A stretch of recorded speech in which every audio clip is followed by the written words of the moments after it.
Friday afternoon again. Welcome to the virtual Nutmeg Tavern. We are here in the 18th century. You're there in whatever 20th, 2nd, 21st, wherever you are in the future. You can come on in virtually, join us here in the Nutmeg Tavern. There's plenty of room for you. I am your host, John Townsend, and we're talking all things fun, historical, 18th century food, and other interesting topics, whatever happens to come up and is fun. I am joined behind the bar by Ryan. Hello. Ryan. He's helping me out today. He's keeping me on track. On the other side of the time vortex, taking care of all the technical things, is Aaron. Hello. And he's making sure all the good things happen with this live stream because, boy, those gremlins are out there. Yep. And we had one right before we started. Literally. An integral part of the live stream. Yes, exactly. If you don't have gremlins, you don't have a live stream. And in the chat is Kyle. Hello.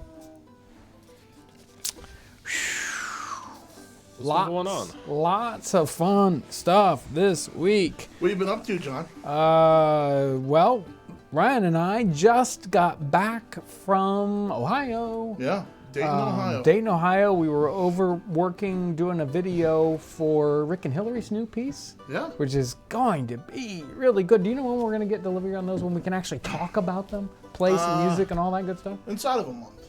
Inside of a month. I'm really excited about this one. They're doing it. There's like different. It's like mandolin duets. Now you would think maybe mandolin duet, but I was really impressed by the music. It's really fun. It's not.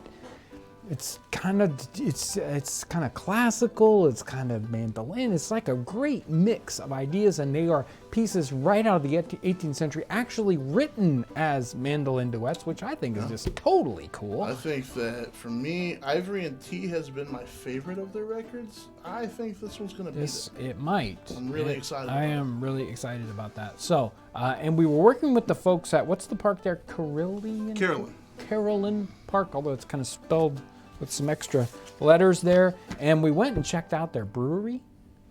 Yeah, really cool. Whoa. So who was it? Kyle, and do you remember what that other gentleman was? His name was Adam. Yeah, that we talked to there. Tremendous. So it's quite likely that we're going to be doing a... Or Dan. Adam or Dan? It was somebody. He did a great job of explaining their process, and I think we talked about the possibility of doing a video there, and I'm hoping so. I mean, I think it's gonna be really good. So excited about that. Yeah, and Rachel was the person that we were working with. Yes, for the food. Had this incredible menu plan. Yes. Featured some recipes that we've done before, which is really cool. White pot and some of the other ones. Did we do fried beets? I don't remember fried beets. I think we did. I think we did. Or we did and we shelved it. I can't remember. Or we talked about it and didn't do it. Yeah. I'm pretty sure I had to eat beets. No, I remember. I had to eat beets. Yep, I remember them. Yeah, but the beets were in the pink pancakes too. No, but this was this was breaded and fried. Yep. I thought I recognized. We tried fried beets, December 19th, 2016. There you go. No wonder I've forgotten. It's been 4 years. Yeah, so. We had beet beer when we were there. We had beet beer. It was red. Yeah, very red. You know, I don't think I tasted the ginger pale ale, but I didn't taste the beet beer. Was it good? It was good. Was it beety? It was the last drink on the last one kind of was more beety, which doesn't make any sense. You get down to the bottom and boom. I think that it was more like I was at the bottom, so I thought I'm just going to smash this and get back to work, and I probably had a bigger drink than I should have, and it was very beety. But it was good. Okay, good. Aaron, I want the first picture, but we're not going to go to the rest of them. I just want the first picture. Give me the first picture. Got this email in from Midge Brock. She sent a picture of a deck of cards that she had. It's like a family heirloom. And this is just one of the images there. And this pack is actually, it's after Civil War probably. It's probably late 19th century. They're playing cards and they're also like tarot cards. So they had a bunch of playing cards styles, and this is 19th century. 18th century, they had a very, very similar, all kinds of playing cards. Sometimes playing cards with political cartoons, sometimes playing cards that are, I've got some, and thank you, Midge, you can go ahead and flip back to the camera here. I've got some of the playing cards like that we sell, and these are these are 18th century English style playing cards. This is a kind of deck that we sell. Now these are just standard suits, right? Or standard cards that we're used to. But they also had cards that were just, I mean, sometimes they would have, you know, fortune telling-y kind of things, or sometimes they just had all these crazy playing card decks and styles. I wish somewhere in the giant messed up files of John Townsend's, you know, where all the weird stuff is, I've got like 10 or 12 different reproduction playing card decks from the 18th century, South Sea bubble cards, and all this kind of crazy stuff. We used to print a French playing card deck, and these are right out of Diderot's Encyclopedia. So if you want to see how they printed playing cards in the 18th century, there are some Diderot's Encyclopedia plates where you can see all the cards and how they broke up and printed the individual colors and stuff. Really fun. Thank you, Mitch Brock, for bringing up the playing card topic. It is a great, fun topic. Was that through email? Yeah, that was, yeah, Okay. she sent an email. Yeah. Yeah, I think she's connected with, I forget now. I saw that. My email brain went as well. right out. I've been in catalog mode, so I saw it and then. Well, that's it was my gone. problem too. I Yeah. got my inbox looks like a tornado. So if things get to me and I don't respond to them, well, then you know why. Let's take a few questions. Okay. Let's see here. It seems it seems like they ate large meals, especially dinners. Did they have snack foods in the 18th century? You know, like, did they eat between meals? Did they have little, you know, things that I don't think as much as we do, but I think it's natural for people to want to graze, whether it's good for them or not. I mean, I love these wonderful differing health opinions. You know how today was like, butter's good for you, eggs are good for you. No, they're not. Coffee's good for you. No, it's not. Same thing in the 18th century. There's nothing new under the sun. People, you know, realizing, well, you know, maybe this idea is good or bad, and it changes in another year. Nothing new under the sun. But I don't think it was snacking. That is, sorry, get back. Snacking was maybe as popular as you know, economically feasible, let's say. But there are certainly some things that you can drop in your pocket and you can snack along the way. They had some of those sorts of things. So I don't know if I want to go beyond that. Why did people in colonial times think that warm bread led to rotten teeth? Rotten teeth. Well, that one I don't know. Someone sent me a nice, wonderful message, email, whatever it was, and it was a great conversation about bread, you know, tying knots in your stomach, and the idea that, you know, bread, when you first get into it, if you take it out of the oven right away, it's not actually done baking on the inside. It's still setting up the crumb and everything, and you really don't want to get into the loaf right away. And they were thinking about the idea that some of those things still going on inside the bread. There's all these, you know, there's still very crazy chemical things going on in there. That would of course lead to indigestion issues if you ate it right away. And that could be part of it. And some of that may have led to the idea that even soft bread that hadn't gone stale yet, was bad for you.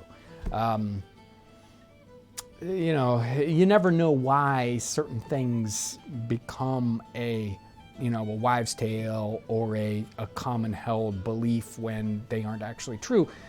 Usually there's some sort of root to it, right? It's like, oh, don't eat that thing, it's poison. Well, one guy keeled over, but he was allergic to it, and then everybody else won't touch it because they think it's poison. So there's some kernel of truth there, someplace, but it isn't a standard, common truth. So, but about bread and teeth, that I don't have an answer for that. I have some donations real quick. Sure, Aaron, go ahead. So the first one is from Sue O'Connor. She left this There's Sue, yeah. before Okay. the stream started. Stream, yeah. She said, I love/hate the fireplace videos. I love them because they teach and remind us of so many things. I hate them because they remind me that I don't have a fireplace. And then David Donnelly, thank you, says, was there a particular class that used kitchens like the German kitchen versus just cooking in a hearth? Or was it just a particular time when people abandoned hearth cooking? Now reread it for me. Let me. Was there? Yeah, sorry if somebody else donated, so it popped away. Was I'm there sorry. a particular class that used kitchens like the German It means kitchen? like an economic class. Yeah, Okay, exactly. here we go. Here we Yep, go. yep. Yeah. Then mandatory carry, thank you. Keep up the good work. Those who forget history are doomed to repeat it. Thank you. Mira Bell, thank you. I love how you're just vibing the 18th century wear. Yep, every day. And then Luke G, thank you. Are you familiar with a brandy and sweet wine based drink called Shrub? Oh, yeah. Shout out to the Illinois Brigade of Warriors. Okay, Yeah. Illinois Brigade. Thank you. Yeah. Yeah, we made Shrub. I think Did the we do Shrub. Shrub? Yeah, so Probably Shrub was almost a the year ago. Oh, on the very- live stream. Yeah, right. Yeah. It was the very first drink that we did in the haven't- Nutmeg Tavern. No, And- no. Yeah, Yeah. We haven't Wow. done a cooking episode. We probably And should. I actually still have some of that Shrub I'll bet it's great. fired up somewhere. It's all green and fuzzy. Ooh, drink this, John. I'm just waiting until I can eat it instead of drink it. Gross. Sorry. The first real question or first question was the class and the kitchen question, right? I think, yeah. So what kind of, it's like, so you'll definitely see that kind of high hearth thing going on early in very, very high dollar cooking kitchens. So like royal kitchens, they're going to have things like that because it takes up a lot of room, but they've got a lot of room. They got all these servants and whatnot, so it's easy for them to have this specialty cooking device.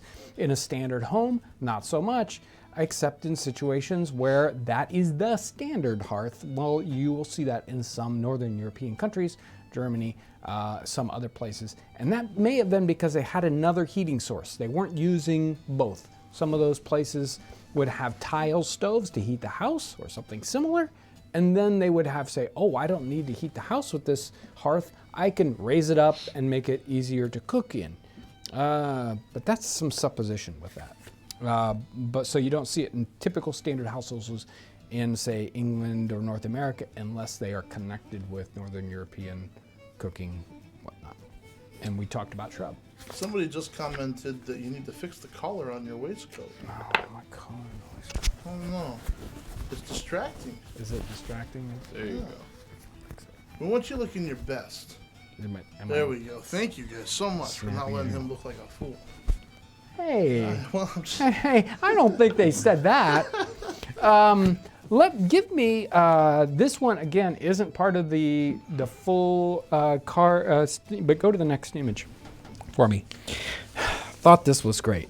I'm looking. I looked through like 1 billion and one documents today, in the last week.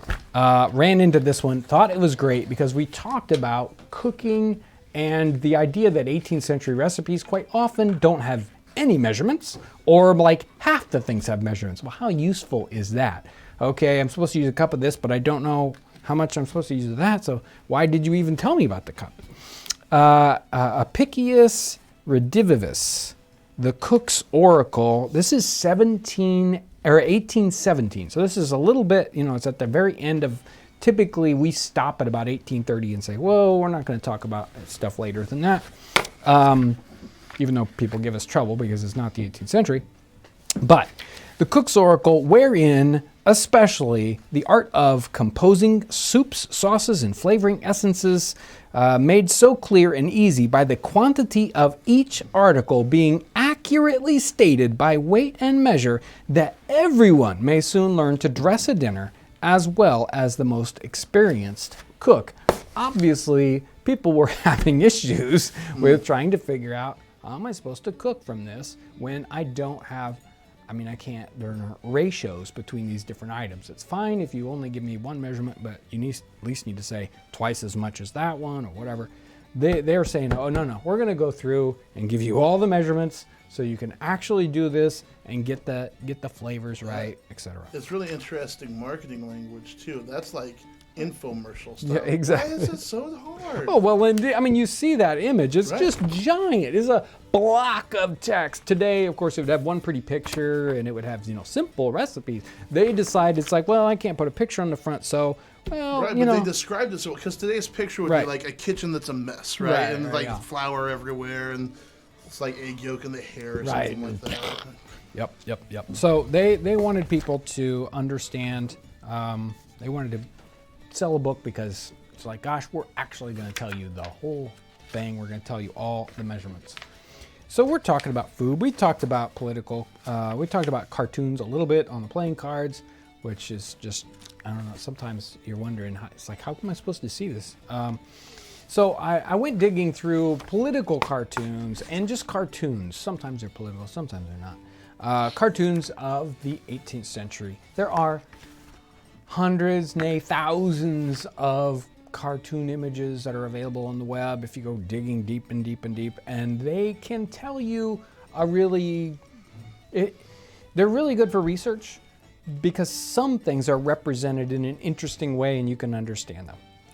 But of course you have to take it as a caveat. It's a cartoon, right? And cartoons are exaggerations, caricatures sometimes. Sometimes things aren't in the right places and people are doing things that they shouldn't be doing or wouldn't do in real life. I'm going to put a person at the top of the flagpole to say something.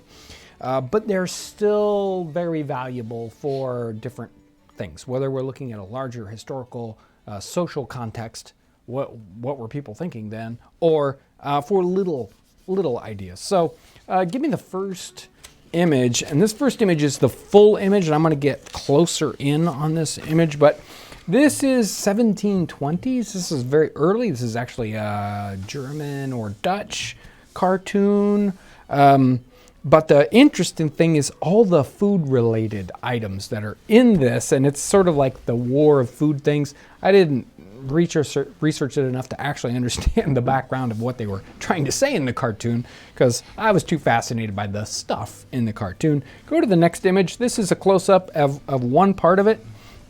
There's this person in the center of the image and they're like jousting, and she's got this jousting, it's a spit actually. You can see the turn crank that's behind her elbow, and there's a piece of meat on it. It's also got a glass cup that is a typical sort of 16th century or 17th century glass style from that area, in that German area, the Black Forest glass style there. And she's got all these food things hanging around her, and you can see she's got waffles, and waffles are 17th century, they're 18th century. We've done the wafer episode. She's got waffles on it. She's got a picture there that's probably pewter, and she's got this great cooking vessel on top of her head. It could be ceramic with 3 legs and the little handle, so you can put a wooden handle in there. Now look behind her, and there's somebody that's swinging a waffle iron. So she's going to whack it, and let me tell you, you can switch back to me for a second there, Aaron. There's a waffle iron just like the one she's got in her hands, and you can see it's got the waffle maker there. If you hit somebody with this, they would know it in a heartbeat. Let me tell you. You can switch back. Down low at the bottom edge of this, she's riding a keg, and you can see the very classic spigot, a brass spigot that's put in this keg. We sell a similar spigot. They're really hard to get one that's very, very period. But if you look in archaeological digs, you'll see pieces exactly like this one. All these people have fun food things. Go to the next image. And she's got this colander or draining pan on her head. That's definitely a ceramic piece. And I love this stick with the fishes stuck on it, which is probably a typical way they would dry those pieces, even like the the stockfish, dried in a very similar way. They just kind of hook those little guys on hooks and let them dry out. There's a nice gridiron there, and she's got fishes strung down her side. She's got pretzels, and pretzels are a classic sort of food bread item that the baker would make.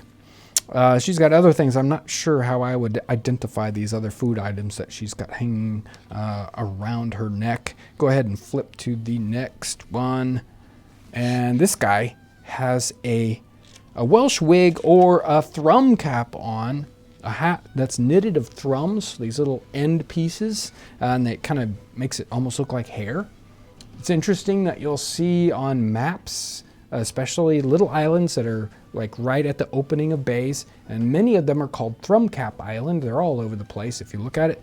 And of course, people in the 20th century have no idea what a thrum cap is, and so they think it's a misprint and it means thumb. It's thumb cap, but no, it's a thrum cap because it's a little island that has trees sticking right out of it, like one of these little hats. He's got a nice brush, and he's got fishes hanging around his neck and whatever little pocket thing that is. Love some of those images. Let's go ahead, and I've got some more, but we'll do those a little bit later. Let's go ahead and move on to a couple questions. How was political satire disseminated? Great question. Give me, boy, Aaron, can you bring up that on your side so they can't see it and flip through the images for me? And I'll bring up, and I'll show you the slide that I want. Hang on a second. Can you do it? Hang on. I should be able to. Either that or bring it on their side so they can see it. We'll just flip through it until we find it. Yeah, just flip through it until we find it. Keep going, keep going. There we go. Oops. There you go. Okay. So that is a print shop, and the whole window is filled with political cartoons and little images that they're selling. So sometimes these things might be sold on the street. So a street seller would have a little thing, and he might have a little stick with a bar across the top, and he would be selling cartoons or music or whatever. Really? That's interesting. And in this case, the print shop is selling prints, different little pieces of art. Sometimes they're political cartoons. Sometimes they're just, sometimes it might be sort of educational. A lot of people would use these for art in their house because they couldn't afford real art. So they're just gonna it's like putting a poster up in your bedroom, Same thing going on there. So that answers that question. Thank you. Great question. What were the typical topics for political satire, national or local? Most of them are, at least in the British cartoons, I think there's a lot of local cartoons, but they didn't live, right? They didn't have a bigger release, and so they weren't saved. But national cartoons were ones that would, be disseminated enough that we have them to have, and they mean something to somebody, so they were saved. So most of them are national, and a lot of them are political. Some of them are just social concerns, and they're definitely put out to change people's minds. That's what political cartoons are all about: making fun of somebody and trying to make a point, and to make people change somebody's mind about something, or more likely encourage your side, right? So that's what's happening in most of these, then as well as now. Were political cartoons featuring that's a big word, the befuddlement of being groggy in the time period? Yes, there's a bunch of befuddled. I was looking at one, I didn't pick it out, but somebody that was a befuddled macaroni, and the chairman who were going to carry him to his house, or instead of having like a coach or some other conveyance, there were people that would have these, like a chair, a little booth with two sticks, and then somebody would be on each side, a chairman, and they'd carry them to the place they were going.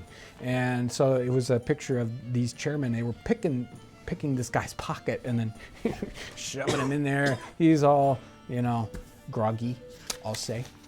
So yeah, there's a lot of that, making fun of that.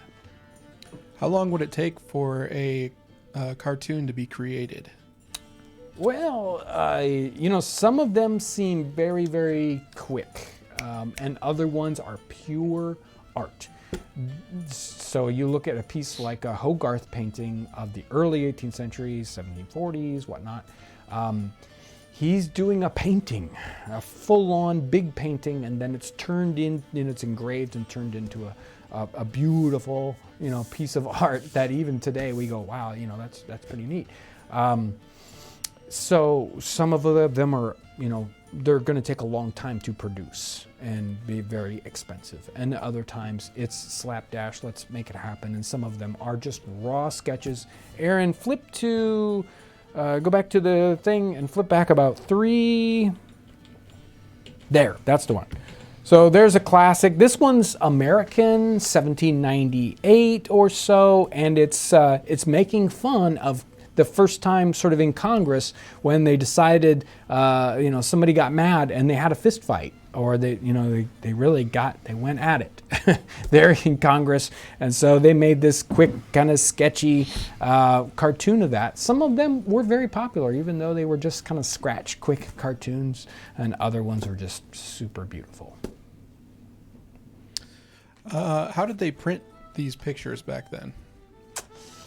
Well, the print shop was in that one, and they've got printing presses of the 18th century. Now, how did they make, print is one thing when you have text and you've got all these little letters and you can lay them out. When you had an image, there were several different technologies for printing that. And how do I make this? How do I get the ink on the paper, right? The simple ones were woodblock prints, and even some of the engraving ones, they're cutting onto metal or they're etching onto metal. There's a bunch of different sort of technologies that they're using there. That's why the style of printing seems to be very different in so many of them. And like that American cartoon one that seemed real sketchy, it could have been printing technology as much as anything else as to why they could print that, that whatever technology that particular one had been done. It looks like fairly primitive, right? Were these sold with other items or just given for free? I think they were mostly sold. I don't think most of this was free. You don't necessarily see these kinds of cartoons in newspapers. We think about, we connect political cartoons. Well, okay, 20 years ago, when I was a whippersnapper, political cartoons were in newspapers and they were in magazines. And of course now, we just see them online and they show up in social media. Then it was, no, that's an individual piece and it's kind of sold. Put up in shop windows. You might, it's like, oh, I think this is right. I have a store. I'm going to put this in my window. People will walk by and look at it. They didn't have to buy it themselves, but they can, see it. But they weren't like handed out because that's expensive in that time period. Were people punished for drawing these? I can't answer that question. I don't believe so. There's a lot of, at least in Great Britain of the 18th century, there was a lot of dissent that was not, they were actually very free in that way. And you would think that, there was, while the society seemed draconian in some ways, like it's penal laws and what happens to, criminals, and in other ways, people could print things without getting in too much trouble, even though, you can't be too libelous or somebody's going to bring a suit against you, but they were pretty free about that. And I don't think that there was too much suppression of that in North America until possibly something like, 1812 Alien and Sedition Acts, but I cannot answer that one at all. I have a couple donations I want to get real quick. Sure. So this is from Joshi. Says, my son is 1 year old and adores your channel. That's awesome. Speed and Style Tony, thank you. Have you heard of a period drink called wine chocolate? Wine chocolate. Tesseract 14. Are there any plans on collaborating with HTME when he gets to the 18th century? I'm not sure what that is. I'll look it up. And then Enzo Vinci, thank you. Says, back in time for live stream. Didn't get a chance to get to Jackson's home, but now back home. Do you have a guess of how long It's on carriage from Nash Rock. I'm not sure what that means. Max are cool. Thank you so much. Says, thanks, Townsends. Best part of my Friday. Thanks, everyone. Yes, thank you everyone for that super chat stuff. Yeah. Oh, how to make everything, I think is what he's talking Okay. about. I think. Yeah, we haven't had any connections with that yet, so who Yeah. knows? Wine chocolate. KCK just said something about getting Rick and Hillary back to perform in the tavern. With the release of this new record, that's something that we have planned to do. Yeah, we might just have to trick them in here. We may be like, oh, look, we got a present if you come up here, and then we force them to play music. Who knows? Who knows what?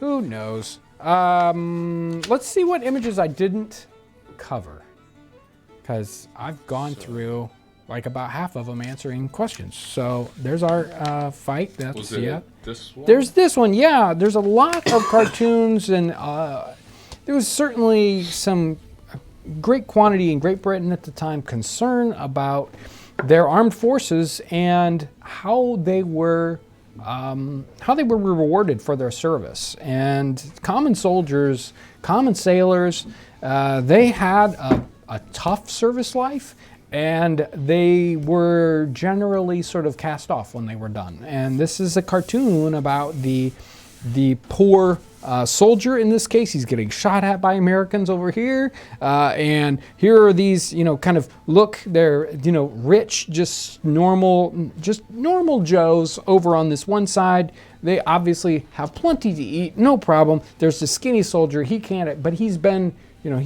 defending the country. His wife and children are crying out for food. He's skinny, and he can't support himself.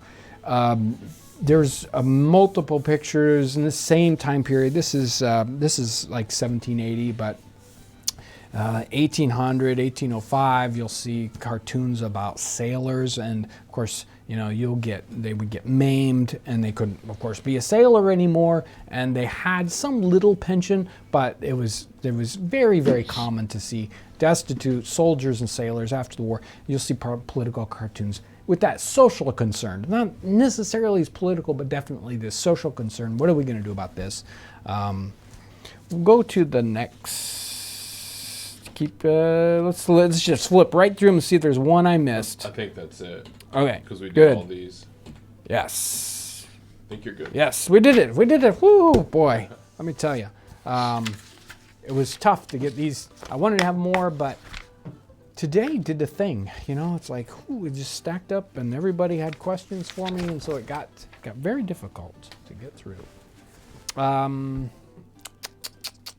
Wine chocolate? I didn't talk about wine chocolate, and I don't have a good answer for you on wine chocolate. I enjoy wine chocolate, but I'm not sure about an 18th century context to it. I'll have to keep my eye out for that. Was he asking about how close Jackson's homestead is to Nashville? Was that what his question? I'm not sure what that was. Okay. So every week, I try to get to the brand new Patreon people that help support us on Patreon, and it's a website where you can go to from the link in the description section, and you can sign up to help support what we do on the channel with a little bit of money each month, and they just kind of automatically bill you. The brand new people this week: John Cruz, Philip, Holly Blakemore.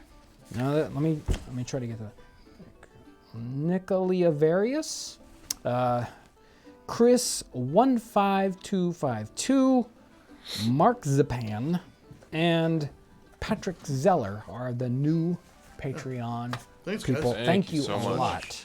Also, we've got a ton of new people in the chat. Yeah, February, we've had scrambled eggs and sure. grog. were Yeah, both we really just did grog. big videos. We're groggy about So it. I know that we've got new people on. Right. Thanks for being in the chat and hanging out.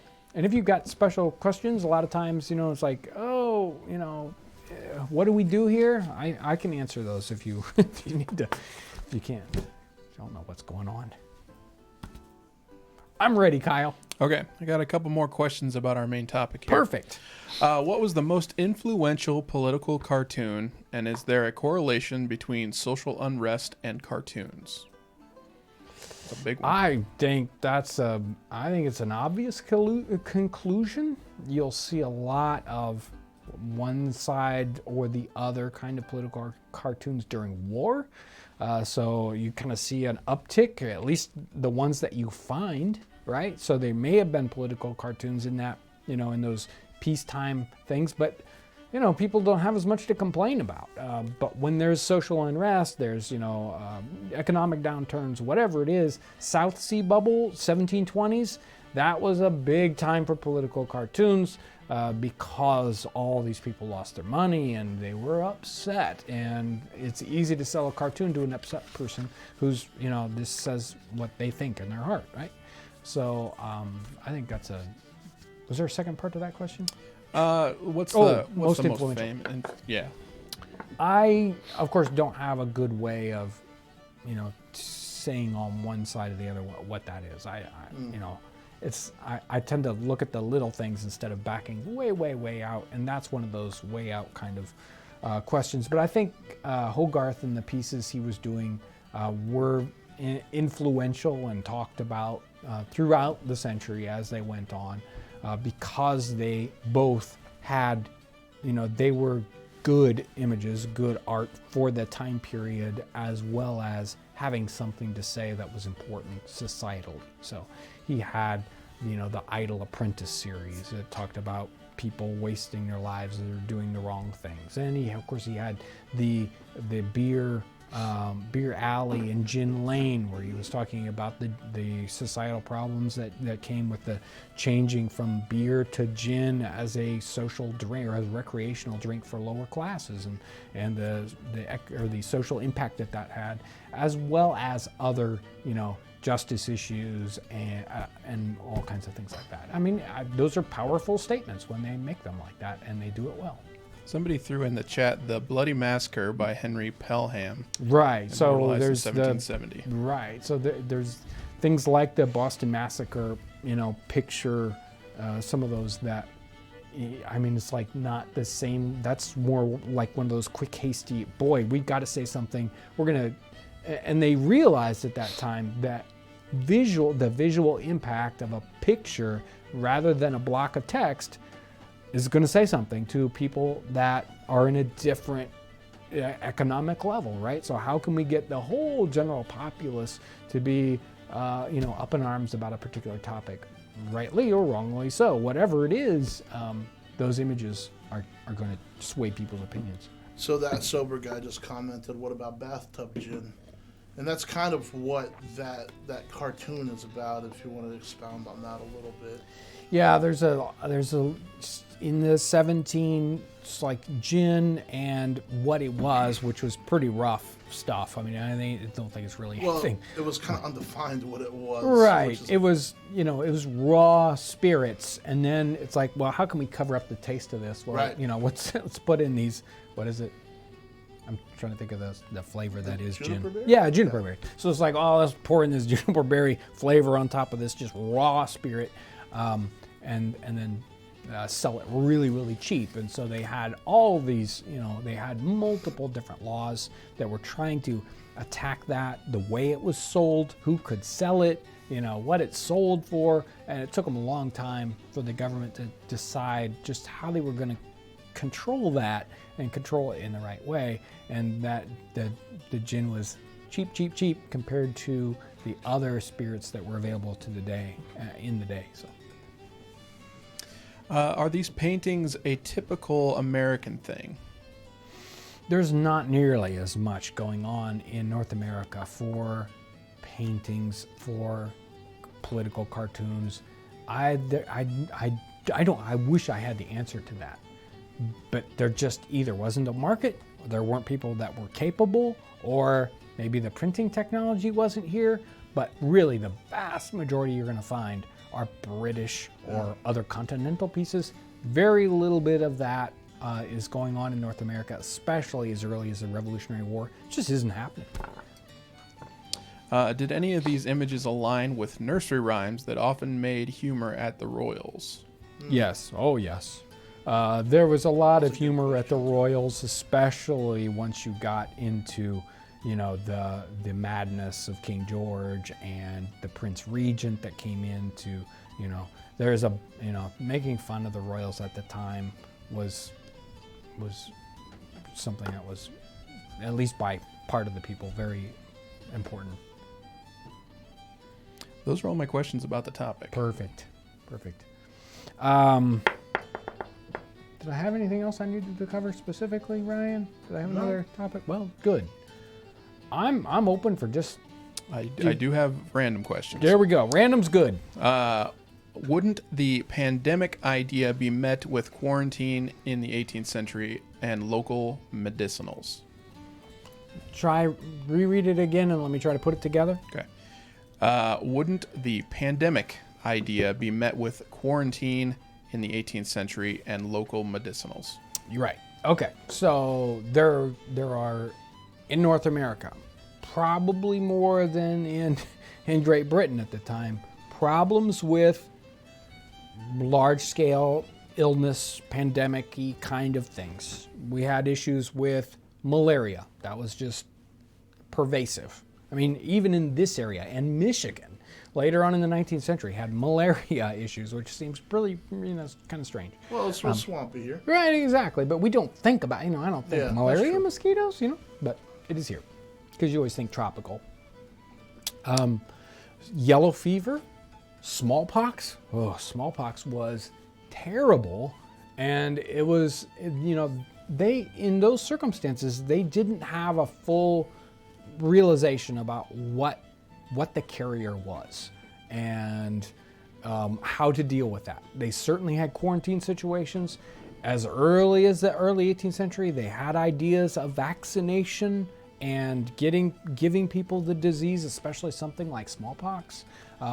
Thinking, well, obviously they seem to have immunity after they have it, so how can we take advantage of that? And they had several different ways, but there was also a ton of controversy about that because, of course, they were using live virus, and then that person could, even though they were trying to vaccinate themselves, could actually give it to other people, and that would, it's like, why do you do that? And there was, Cotton Mather was for it, and they firebombed his house because of that. So there's a lot of just really, really interesting things going on with that. And I don't think we understand how big of an impact those things were to North America in the 18th century, even during the Revolutionary War. There's a lot of smallpox issues with that. How do we deal with it? Do we segregate people? Do we quarantine them?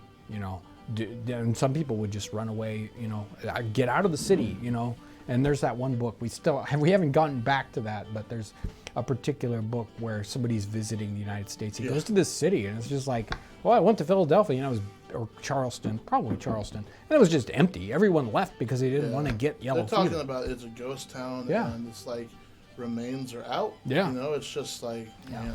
Right. So again, nothing new under the sun.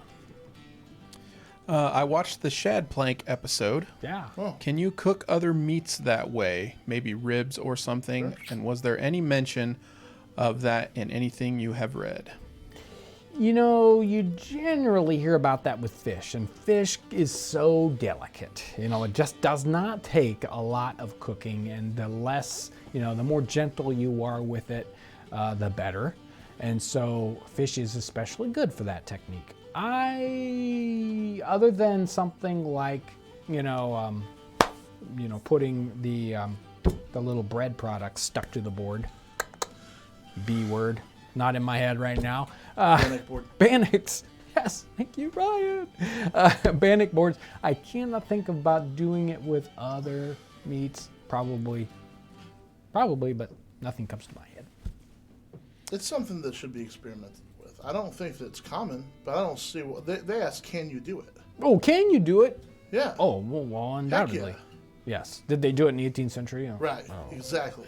More than likely, they just stuck it over the fire and went with it. The thing is that if you hang something from a string, it's rotating, it's cooking on different sides. Yeah. And when you nail something up, they were trying to cook the inside and leave the skin on that, right? So the back didn't So matter. most cuts of meat, you're wanting to cook both sides, and that makes it really difficult when you have to flip it and it's been nailed to a board. Thank you, Ryan.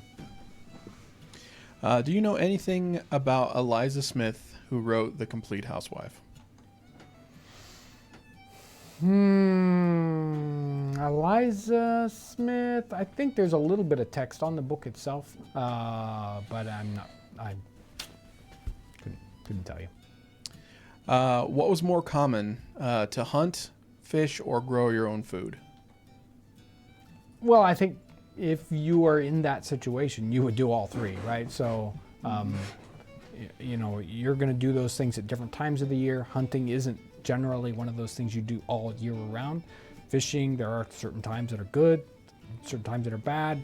Obviously, you're gardening, you're doing whatever. Those things are only, hopefully you kind of fit those seasons together. Of course, you've got that kind of starving time that, okay, what are we going to do in February, right? That's, you have to deal with food preservation techniques, but those things all go hand in hand for people that are in that sort of situation. They're not living in the city, they're living in the country, maybe in the frontier.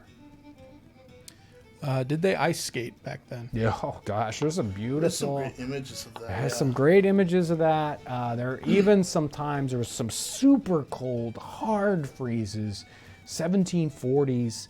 When the Thames freezes over, and you see they had a great big ice fair out on the Thames, people skating. You'll see a lot of skating in paintings for Northern Europe, like Germany, or Dutch paintings of skating, and you'll see skatings.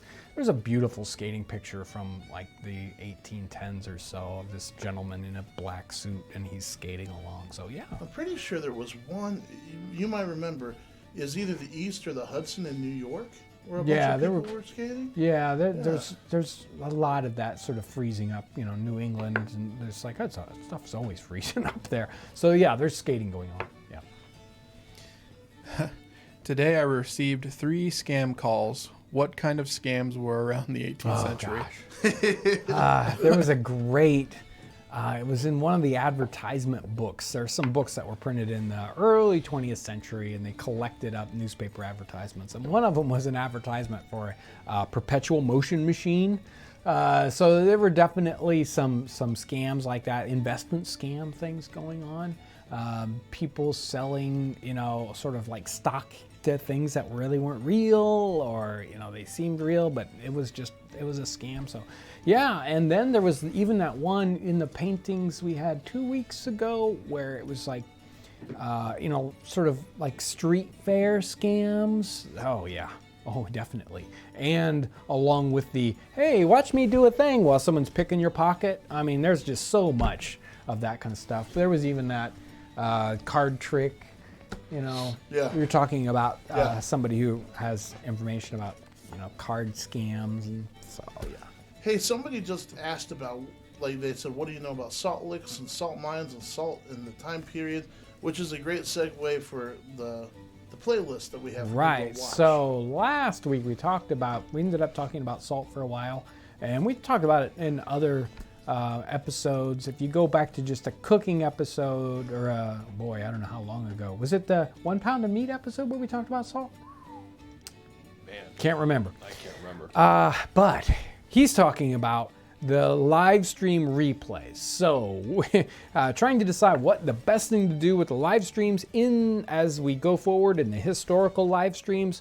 They're not the best thing to hang around on the channel. So we built a playlist of the unlisted, so it's a secret, only you know it, of the unlisted back episodes of the live stream. So if you want to see a live stream from 4 weeks ago, you got to go to that playlist and find it there. Last week's is still live. You can find it on the standard channel page, but as soon as this one goes up, it'll go on to that playlist, and you can check that out. Somebody just asked if we're going to Fort Frederick this year in Maryland. I don't know. We briefly talked about it.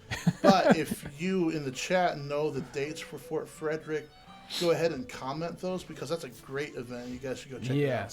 Yes, if you're in that Maryland area. I got one super chat. Yes. And I think that's it. Okay. This is from Enzo Vinci again. Okay. He said, I also won an essay typing on Rochester with your help. I won $1,000, so I assume you will fill that in orders. Also, Nashville to Rochester. Yeah. Is what he was talking about. Okay. Thank you. That's Nashville, awesome. Rochester. Yes. Okay, Kyle. One. Yes. Last. Make it good. Ooh. Okay. Put the pressure on him, see? All right. What evidence is there that folding frying pans were in use during the 18th century? Been seeing a lot of debate lately on reenacting forums. Can you clarify? No, I cannot. I don't know what's been talked about. I know that they had folding frying pan-like things earlier, and that's what probably most of the ones are based upon. We have all these really interesting little, pans that have little open socket handles. We've had earlier pieces with folding handles on them. I think there's a lot of pieces out there that, again, it's like a lot of the times it's like documenting something can be difficult because sometimes you can find one example, but is that what you should have? So folding frying pan piece, man, the idea of the frying pan socket handle, yes. The idea of a frying pan with a hinged handle, probably. But of course, can I find one to point to? No, not specifically right now. It's one of those things you just have to go digging for. That it? There you go. That's it. We did it. Woo! Do I need to remember to tell anybody anything, Ryan? No. I don't. Wait, yes. We're going to Kalamazoo. We should start talking about that. Kalamazoo is coming up soon. It's not March yet, right? No, not quite. But quite yet. it will be March before you know it. And which weekend is it? Pretty sure it's the weekend of the 21st. Okay. Weekend of the 21st. Usually it's right around St. Patrick's Day. So 21st, Kalamazoo, Michigan. They've got this massive indoor event, so you don't have to freeze. Lots and lots and lots of vendors and other folks with booths. They cover multiple different time periods. They go all the way up into Civil War, but it's a great event. The vast majority is 18th century, but just super event. We will be there and shaking hands and saying hi to people and selling occasional things whenever somebody wants them. So, great event if you're in that Michigan area. Make sure to put that on your calendar. Check it out. Kalamazoo Living History Show. I think you can find the website. Excellent. I have 2 quick donations, then we'll go. Keltoid5, thank you. There Says you can't are. make it to the tavern today, but cheers anyway. Yes. Thank you It's so good much. hearing from you, Keltoid5. Thank you. And then Trey Vids says, I just want to support the channel. Townsy, thanks for all the great videos. Thank you. Thank you. Appreciate it. Thank you, everyone on Super Chat. That is a super help, and it's encouraging. And I can't talk about encouraging enough. It can be discouraging sometimes to make videos, but you keep me encouraged with your wonderful comments, your support in this way or Patreon or whatever it is. We get a lot of support, and it's how we can continue to dig in there and do it, and it's so much fun. Especially with all the interaction we get and all the help we get from people like Rick and Hillary or Frank and Carol or all of these wonderful folks that help us out in every possible way. Even if you just watch the videos, that is a great encouragement and help with what we do. If you share our videos, thank you. So I want to thank everyone for everything you do, and I hope you have a great weekend.